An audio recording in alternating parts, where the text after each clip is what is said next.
আসসালামু আলাইকুম। আলহামদুলিল্লাহি ওয়াহদা ওয়াসসালাতু ওয়াসসালামু আলা মান লা নাবিয়্যা বা'দা। রব্বি ইশরাহ লি সাদরি ওয়া ইয়াসসির লি আমরি ওয়াহলুল উকদাতাম মিন লিসানি ইয়াফকাহু কওলি। সুপ্রিয় মুসলিম ভাই ও বোনেরা, আপনাদের সম্মুখে হাজির হয়েছি খুবই একটি গুরুত্বপূর্ণ বিষয় নিয়ে আলোচনা করতে। তা হচ্ছে, আসলেই কি সব জায়গা, ক্ষেত্র, বিষয় থেকে শেখার আছে? ইনশাল্লাহ এই বিষয়ে কিছু বলার চেষ্টা করব। আল্লাহ তাআলার তৌফিক প্রার্থনা করছি। আমরা নিত্যদিনে চলাফেরা করতে পরস্পরের মাঝে কথাবার্তা বলে থাকি। এই কথাবার্তা দ্বারাই আমরা পরস্পরের ভাব আদান প্রদান করি। এই কথাবার্তা দ্বারাই আমরা একে অপরকে শিক্ষা দীক্ষা দিয়ে থাকি। আবার এই কথাবার্তার দ্বারাই আমরা অনেককে কষ্ট দিয়ে থাকি। এই কথাবার্তা দ্বারাই কিছু কিছু কুচরিত্রের লোক, কিছু কিছু মুখরোচক কুকথা বলে থাকেন। তারা এ কারণে বলে থাকেন যাতে এই মুখরোচক কথা দ্বারা সে মানুষকে হাতের মুঠোয় রাখতে পারে। তার নিজের অনেক বাসনা, কামনা, বাসনা, ইচ্ছা এই মুখরোচক এবং কুরুচিপূর্ণ কথা দ্বারা হাসিল করতে চায়। সেই রকম একটা মুখরোচক কথা হচ্ছে সব জায়গা থেকে শেখার আছে বা সব বিষয় থেকে শেখার আছে। আমরা এই বিষয়টিকে একটু পরীক্ষা নিরীক্ষা করে দেখব যে আসলে কি সব জায়গা থেকে শেখার আছে। তার আগে একটা কথা বলে রাখি, কথা মানুষের জীবনে খুবই খুবই গুরুত্বপূর্ণ। এই কথা দ্বারাই কিন্তু মানবতার সর্বোচ্চটা প্রকাশ হয়। আগে কথা, এই কথা দ্বারা আমরা পরস্পরের মাঝে ভাব বিনিময় করি। এই কথাবার্তাতে যার সাথে যার বনে তার সাথে তার তো মোটামুটি সখ্যতা হয়, যার সাথে যার বনে না তার তো দুরবস্থা। যাই হোক, এই কথাবার্তার দ্বারাই কিন্তু মানবতা প্রতিষ্ঠিত হয়। আগে কিন্তু কথা দিয়েই কিন্তু আগে বিভিন্ন পরিকল্পনা কিন্তু করা হয়। যাই হোক, সেদিকে না যাচ্ছে। তাহলে আমরা দেখি যে এই বিষয়টিকে যে সব জায়গা থেকে শেখার আছে একটু পরীক্ষা নিরীক্ষা করি। এক ব্যক্তি একটি 10 তলা ভবন তৈরি করলেন এবং অপর এক ব্যক্তি এসে এই ভবনটিকে ক্ষেপণাস্ত্র নিক্ষেপ করে ধসিয়ে দিলেন, গুড়িয়ে চুরমার করে দিলেন। এই ভবনের মালিক জিজ্ঞাসা করলেন, কেন আপনি আমার এই ভবনটি ভাঙলেন বা এই ভবনটি আপনি ধ্বংস করে দিলেন? তখন এই ব্যক্তি বলল যে আমি একটি ক্ষেপণাস্ত্র তৈরি করেছি, দেখলাম আমার এই ক্ষেপণাস্ত্রের শক্তি কি রকম, আর এটাও দেখলাম যে একটা ভবনকে কত সেকেন্ডে ঘুরিয়ে দেওয়া যায়। তাই আমি এই দুটি বিষয় শেখার জন্য আপনার এই ভবনে আমি ক্ষেপণাস্ত্র নিক্ষেপ করে এটাকে ধসিয়ে দিয়েছি। এবং তারপরে এই ব্যক্তি বললেন যে সব জায়গা থেকে শেখার আছে। আরেকটা খুব ভয়ঙ্কর উদাহরণ দিচ্ছি, তা হচ্ছে এক ব্যক্তি রাস্তায় হেঁটে হেঁটে যাচ্ছে এবং অন্য একজন ব্যক্তি এসে তার গায়ে পেট্রোল ঢেলে তার গায়ে আগুন লাগিয়ে দিল, যে তাকে আগুনে দাহ করে হত্যা করলো। লোকজন যখন এই ব্যক্তিকে ধরলেন, বললেন যে আপনি কেন এই ব্যক্তিকে মারলেন? সে বলল যে আমি দেখতে চাই আগুনে আগুনে মানুষ কিভাবে পড়ে। আমি দেখতে চাই যে আগুনে যখন মানুষ পড়ে তার অবস্থা কিরকম হয়, তার হাড্ডিগুলো কিভাবে পড়ে এবং তার আর্তনাদ কিরকম হয়। আমি এই শিক্ষাটুকু অর্জন করার জন্য আমি এই ব্যক্তির গায়ে পেট্রোল ঢেলে দিয়ে তাকে আগুন লাগিয়ে দিয়ে তাকে হত্যা করেছি। এবং এই ব্যক্তিটি বলল যে সব জায়গা থেকে শেখা আছে। ঠিক আছে, আমি এই ব্যক্তির মাঝে এই বিষয়গুলো আমি এখান থেকে শিখলাম বা এই বিষয়ে আমি শিক্ষা অর্জন করলাম। তাহলে একবার ভেবেচিন্তে দেখুন, এই দুই ক্ষেত্রে এই ব্যক্তি দুটির কাজটা কতটুকু যৌক্তিক হয়েছে সব জায়গা থেকে শেখার কথা বলে। আপনি একটু ভেবে দেখুন, সব জায়গা থেকে শেখার আছে এই কথাটি অমুসলিমরা বেশি বেশি প্রয়োগ করে এবং প্রয়োগ করে তারা অনেক গর্ববোধ করে।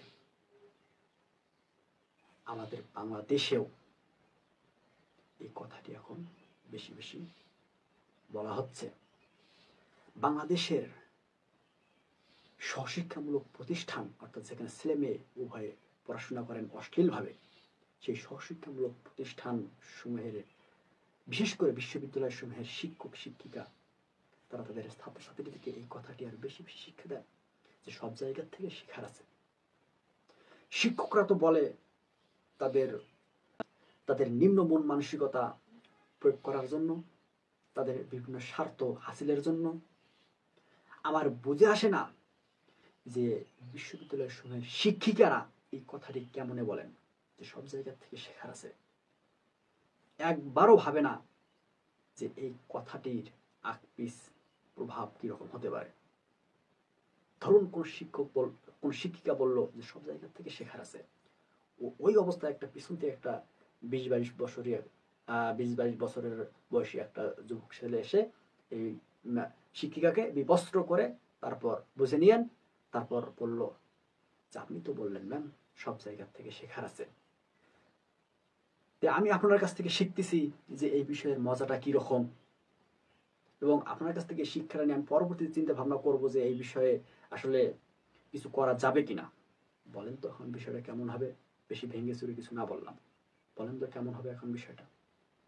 ঠিক আছে, একটা কথা বললে আমাদেরকে তো আকপিস তো ভেবে কথাটা বলতে হবে। সব জায়গা থেকে শেখার আছে, এই কথাটিকে আরো গ্রহণীয় করার জন্য অনেকে কুকুরের উদাহরণ দেন, কুকুরের উদাহরণ দেন। তারা বলেন যে একজন শুকুর হারাম করলো বা নিষিদ্ধ করে দিল, আর আমরা তার মুখ বুঝে মেনে নেব? আমরা কি নির্বোধের মতো খালি তাদের কথাগুলো আমরা শুনে শুনে মেনে মেনে দিন পার করব? আমাদের রয়েছে বিজ্ঞান, আমরা বিজ্ঞান দিয়ে এই বিষয়টিকে পরীক্ষা নিরীক্ষা করব। এবং তারা বলে সব জায়গা থেকে শেখার আছে, ঠিক আছে, পরীক্ষা নিরীক্ষা করে এখান থেকে শিখলে দোষটা কোথায়? তারা যুক্তি দেয় যে শুকুরের কাছে তো শুকুরের চর্বিতে বিভিন্ন রং টং ইত্যাদি হয়, ঠিক আছে, আমরা এটা কাজে লাগাবো। নাউজুবিল্লাহ। আমি একটু এই বিষয়টার যুক্তিটা খণ্ডায় দিচ্ছি। তা যে শুকুরের চর্বিতে আপনাকে রং কেন বানাতে হবে? হালাল জন্তু রয়েছে, গরু রয়েছে, মহিষ রয়েছে, সে গরু মহিষের চর্বিতে আপনারা রং বানান দিয়ে সেটা দেওয়ালে হোক যেখানে হোক আপনারা ব্যবহার করেন।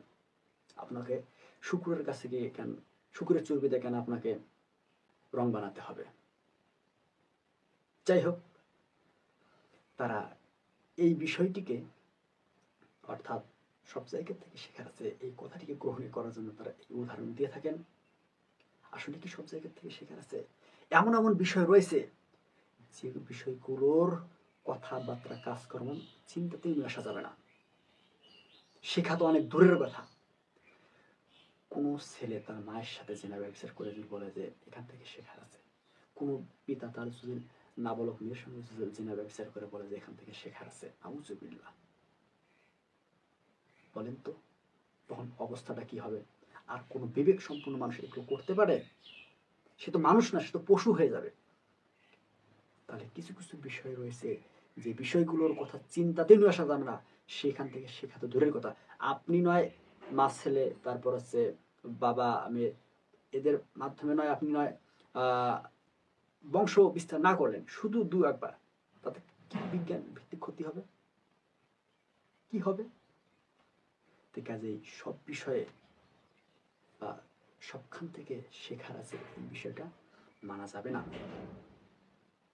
এই সবখান থেকে শেখার আছে এই বিষয়টি দ্বারা অনেক অনেক অবৈধ জিনিসকে বৈধ করা হয়, অনেক অনেক অবৈধ হারাম নিষিদ্ধ জিনিসকে আমরা মানুষকে বোঝাই দিচ্ছি যে হ্যাঁ আপনি এই হারামে ঢোকেন, এখান থেকে আপনি কিছু শিখতে পারবেন। আমরা তাদেরকে এই কথাটা প্রত্যক্ষভাবে মানে একেবারে সরাসরি বলে দিচ্ছি, সরাসরি এই মেসেজটাই বা এই সংবাদটাই তাদেরকে আমরা দিয়ে দিচ্ছি এই কথা দ্বারা। কাজেই এই কথা আমাদেরকে বলা যাবে না। আমাদেরকে কথা বলতে হবে মহান আল্লাহ তাআলার ওহীর ভিত্তিতে। তিনি পবিত্র কোরআনে এই পবিত্র কোরআনের মাধ্যমে আমাদেরকে শিক্ষা দিয়েছেন, এবং মুহাম্মদ সাল্লাল্লাহু আলাইহি সাল্লাম আমাদেরকে স্পষ্টভাবে কোন কথা ভালো, কোন কাজ ভালো, কোন কথা বলা যাবে, কোন কথা বলা যাবে না ইত্যাদি আমাদেরকে স্পষ্টভাবে প্রয়োগ করে দেখিয়ে দিয়েছেন। কাজেই যদি কথাবার্তা বলতে হয়, তাহলে আমরা ওহীভিত্তিক কথাবার্তা বলবো। ইনশাল্লাহ এর দ্বারা মানবতা প্রকাশ পাবে, এর দ্বারা কারো কোনো ক্ষতি হবে না। আমরা চাইলেও কিন্তু সব কথা বলতে পারি না। যেমন মনে করেন আমি শিরক করবো, নাউজুবিল্লাহ। তারপর হচ্ছে মোহাম্মদ সাল্লামকে মানা যাবে না, মোহাম্মদ সাল্লামকে মানা যাবে না, নাউজুবিল্লাহ। আমি জিনা করবো, এগুলো কথা বলা যাবে না, নিষেধ, একদম নিষেধ।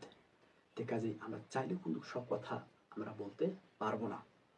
কথা যদি বলতে হয়, মহান আল্লাহ সুবহানাহু ওয়া তাআলার ওহী ভিত্তিক আমরা কথাবার্তা বলবো। ইনশাল্লাহ এতে ভাবিয়েন না যে আপনার মনের ভাব সীমাবদ্ধ হয়ে থাকবে, সংকীর্ণ হয়ে থাকবে। জি না, আপনি স্পষ্ট সুন্দর সাবলীল ভাষায় আরো মানুষের সম্মুখে অনেক অনেক কথাবার্তা বলতে পারবেন। কাজেই আমরা এরকম মুখরোচক কথা যেমন সব জায়গা থেকে শেখার আছে, আরো এরকম অনেক কিছু আছে। যাই হোক, সময় পরিক্রমায় আপনাদেরকে তা জানিয়ে দেওয়ার চেষ্টা করব ইনশাল্লাহ। এরকম কথাবার্তা যাতে আমরা না বলি, আল্লাহ তাআলা আমাদেরকে নিত্যদিনে কথাবার্তা বলার ক্ষেত্রে যাতে সদা সর্বদা ভালো মন্দ নিরূপণ করে কথা বলার তৌফিক দান করেন। সুবহানাকা আল্লাহুম্মা ওয়া বিহামদিক, আশহাদু আল্লা ইলাহা ইল্লা আনতা, আস্তাগফিরুকা ওয়া আতুবু ইলাইক।